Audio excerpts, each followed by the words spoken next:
नदी र सानो चरा। एका देशमा एउटा सानो गाउँ नजिकै बग्ने नदी थियो। नदीको किनारमा एउटा सानो चरा बस्थ्यो। चरा धेरै सानो थियो तर उसमा ठुलो हिम्मत थियो।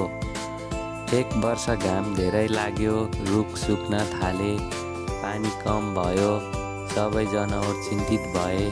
एउटा हात्तीले भन्यो, म ठुलो छु तर नदी टाढा छ, म जान सक्दिनँ। एउटा मृगले भन्यो, म छिटो दौडन्छु तर बाटो गाह्रो छ। सानो चराले भन्यो, म सानो छु तर म प्रयास गर्छु। चरा उड्दै उड्दै नदीसम्म पुग्यो। उसले चुच्चाले थोरै थोरै पानी ल्याएर सुक्खा ठाउँमा हाल्न थाल्यो।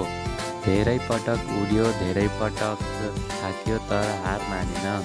चराको मेहनत देखेर सबै जनावरले साथ दिए।